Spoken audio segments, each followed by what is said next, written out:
So in this video, we're going to talk about some of the things we need to understand when it comes to Shibarium. I just read a really good article, and I want to kind of share what the article says, of course, but also give you guys my thoughts on kind of where we are in terms of Shibarium and really where it stacks up against some of the, more predominant, more profound L2s out there. We've seen quite a few Layer 2 scaling solutions launch here in 2023. Of course, we've got a couple of the big players that have been around for a long time, like Polygon. Of course, that one, top of mind because it's been something I've been interested in since way back in late 2020, early 2021. But when it comes to Shibarium, brand new, right, and doesn't have a token either, right? It just sits on top of Ethereum. We're also going to talk about kind of the state of the union with SHIB right now, too, because I think it's really important that we put this in the context of where we are in terms of all the altcoins out there compared to Bitcoin. So we'll come right back to this chart because I want to start there in just a second. But quick little plug here for XT Algo. There's no better time right now to become a better trader, whether it's crypto, stocks, Forex.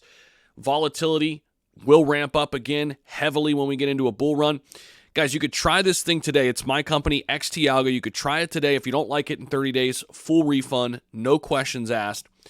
It is a algorithm that lays on top of TradingView. Recently, I made some successful trades.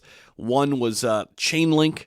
So anytime an altcoin starts moving, if you want to know when a good time to get in and when a time to get out is, if you're looking to just make some swing trades, this could be a tool that is interesting to you.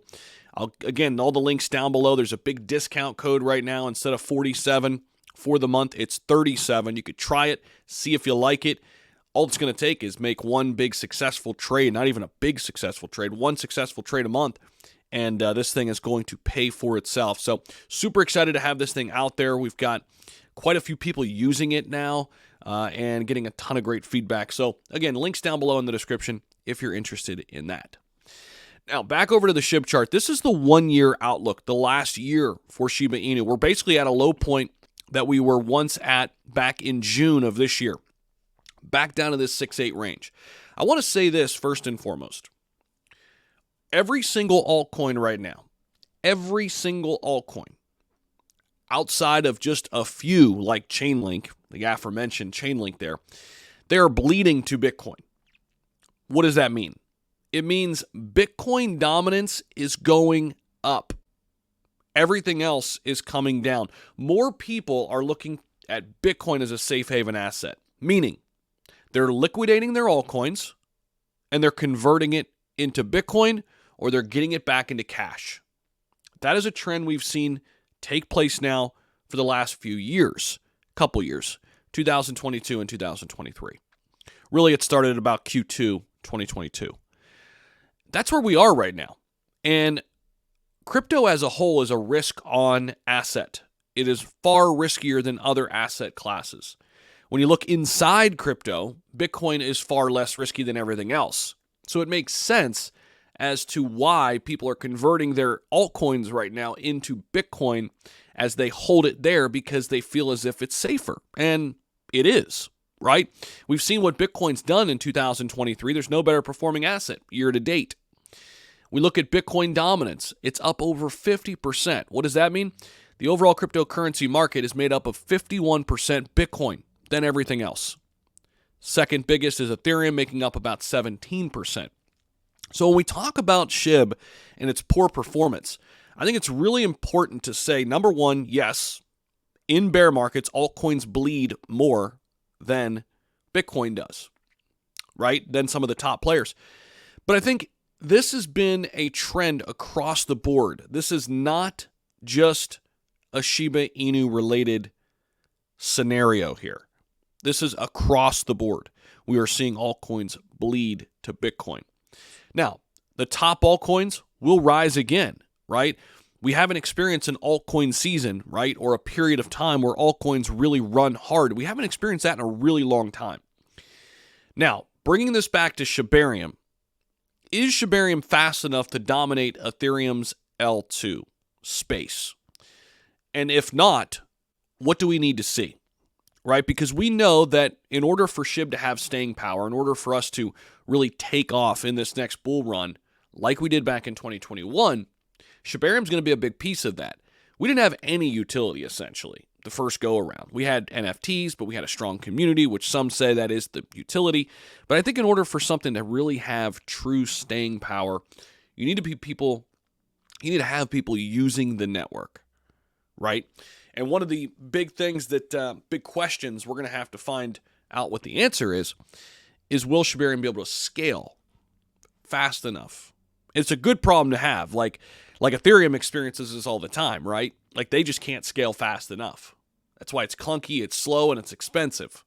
But again, it's a relatively good problem to have when you're the second largest market cap, in the cryptocurrency space. But one thing SHIBARIUM could do is relieve some of the stress within the Shiba Inu network. And, if you guys remember the NFTs, the crazy gas wars that happened with the Shiboshis, right? It was crazy, crazy, crazy. Now, speaking of SHIBARIUM right now, we take a look at some of the on-chain data. Now, check this out. We have an average daily transaction right now at 11.47K, down from an October peak of 33,000. For better context, SHIBARIUM has processed a total of 3.5 million transactions since it was launched. Now, you take a look at some other Ethereum-based protocols like Arbitrum and Optimism, two big ones. They process an average monthly transaction of 17.68 million and 8 million respectively. So Arbitrum, huge, 17.68 million monthly. Optimism, 8 million monthly. SHIBARIUM's not there yet, right? But that's okay. There's still time. And, you look at Arbitrum and Optimism, they had a ton of VC money backing them early on. And Arbitrum's really been surprising. They've been crushing it. This figure begs the thesis that should the transaction load on a SHIBARIUM grow beyond its current level, the block time might increase in a way that will make transactions clog once again. But I would say, hey, this would be a good problem to have, because if SHIBARIUM's processing or trying to process what Arbitrum is, for example, 17 to 20 million transactions a month, I would love to see us get to 1 million transactions per day, right around 30 million a month. I think that would be a really good goal. And if things clog up because of that, okay, we go back to the drawing board. We call on people like they did the first time over at Polygon to help with scalability, and you make adjustments. That's what you need to do, right? Like, that would be a good issue to have. And I hope we get there. I mean, this happened the first time too, right? And we came right out of the gates and we had an issue and people turned it and spun it into a negative. In reality, I think it was a good thing because we had so much volume coming in that first week. Now, again, things have tapered off significantly. But if we expect to see SHIBARIUM in a bull run, which I think we all do, right? We know how the market changes. We know how much more money is flying around in a bull market. We know how many more traders there are trading in and out of assets in a bull market. So again, this would be a good issue to have. Now, it says getting ahead of the curve. This is interesting. For a very long time, it says SHIBARIUM's block time has remained stagnant at around 5 seconds. In order to get ahead of the curve, the core team behind SHIBARIUM needs to place more emphasis on improving block time from better to best. I agree. These are things that could be worked on and at least get out in front of it before it becomes an issue. It says, as a relatively new player in the L2 arena, SHIBARIUM needs all the competitive edge it can get in order to beat its peers to gain more market share. Though SHIBARIUM continues to hit new records, it needs to work on its block time if it will be able to dominate the L2 ecosystem on Ethereum in the near future.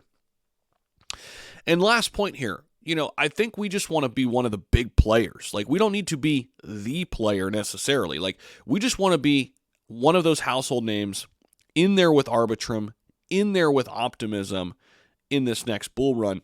And I think this article lays it out pretty nice that we've got to focus on block time now rather than later. And of course, there's going to be times where we're going to have to scale, right? Like, there's going to be issues. There always is with tech. It's never perfect, right? You're always constantly tweaking, evolving, changing, adapting. So all of that is okay in my opinion. I mean, that's my take. But this is something to consider. SHIBARIUM might not be fast enough just yet, but hopefully developers are working on it for when that bull run hits, we'll be able to scale at a rapid pace.